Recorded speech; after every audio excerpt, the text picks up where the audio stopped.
Good morning, শুভ সকাল। তো সকাল সকাল উঠে আমি সব কাজকর্ম শেষ নিয়েছি, আর স্নানও শেষ আমার, কিন্তু পূজাটা দেইনি। পূজা দিতে গেলে আমার মেয়ে উঠে যাবে, তার জন্য পূজা দিইনি, ভাবলাম একটু কাজ করে নেই। তো এই লাল রং আজকেই লাস্ট, আর দুটো আছে সারাদিনে কমপ্লিট করতে হবে, রাত্রে দিতে হবে। তার জন্য আমি ভাবলাম যে একটু এটা করে নিই, তারপর রান্নাঘরে যাব। তার জন্য এটা করতে বসে গেলাম।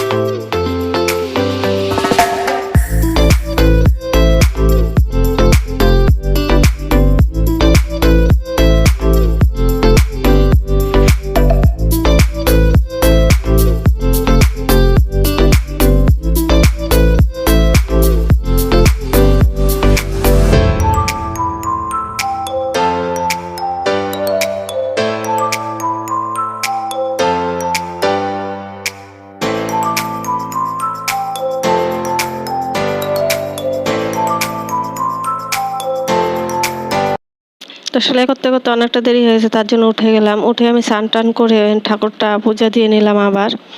তারপরে এদিকে রান্নাঘরে চলে যাচ্ছি আমি। আমার বাবা কতগুলো শাপলা এনেছিল কালকে, তো এগুলো বললো আমাকে শস্য দিয়ে করে দাও। তো এগুলো ছুলতে বসে গেলাম। ওইগুলো বাইরেই ছুলছি, কারণ কি জলে ভিজানো ছিল, ঘরে আনলে তো জল পড়বে, তার জন্য বাইরেই করছি। আর ওইদিকে আমি ঘরে রান্না বসিয়ে দিয়ে এসেছি। ওটা হতে হতে এদিকে আমি যতটুকু পারি আমি ছুলে নেই।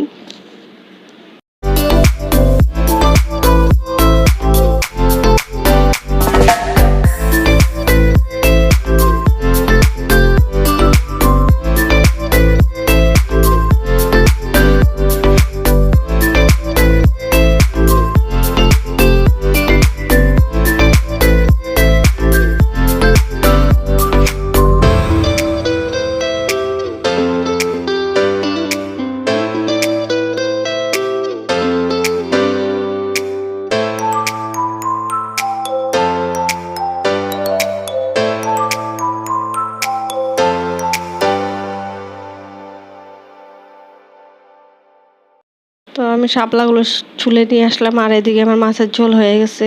একটু লাস্ট ফিনিশিং একটু ধনেপাতা দিয়ে দিচ্ছি। আর ওইদিকে তোমার ভাত টাত সব হয়ে গেছে, শাপলাটা হলেই আমার শেষ। তারপর ওর বাবাকে টিফিন রেডি করে দেব। তার জন্য একটু তাড়াতাড়ি, কারণ কি ওর বাবা তো 9:45-টার আগেই চলে যায়, মানে 9:30টার দিকেও বেরোতেই হয় আর কি, রাস্তা জ্যাম থাকে তার জন্য। আর এদিকে শাপলাটাও আমি বসিয়ে দিয়েছি, শাপলাও হয়ে গেছে। এদিকে ওর বাবার ভাতও বেড়ে দিয়েছি। তো সব কিছু সেরে সুরে আর বাবাও চলে গেলো, আর 11:30টার মধ্যে আমার কাম কমপ্লিট। আর এদিকে দেখো আমার মেয়ে কি ভরে নিয়েছে মামা বাড়ি যাবে বলে। আমি বললাম আমি ওরা ঘরে নেই, যেতে হবে না এখন, আমি তোকে নিয়ে যাব 2 দিন পরে, আমার কাজগুলো শেষ হয়ে নেক। না, ও যাবেই, বলে কি যে মামিকে আগে ফোন করো, আমি দেখবো মামি ওরা ঘরে আছে কিনা। আমাকে দিয়ে ওর মামিকে ফোন করালো, তারপর ওর শান্তি হলো যে হ্যাঁ মামি ওরা ঘরে নেই। তার জন্য বললো যে মামা আমাকে নিয়ে যাবে, মামাকে বলো নিয়ে যেতে। দুপুরে ভাত সাত খেয়ে মেয়েকে ঘুম পাড়িয়ে দিয়েছি, আর বিকালে উঠে আমি ড্রেসগুলো রেডি করে নিয়েছি, ভাঁজ করে নিয়েছি, দিতে যাব। তো সারারা প্যান্ট আর ব্লাউজ এগুলো পরে সালসা ডান্স হবে। তো পরের ব্লগে আবার দেখা হচ্ছে তোমাদের সাথে। সাবস্ক্রাইব করো, লাইক করো। Tata, bye bye.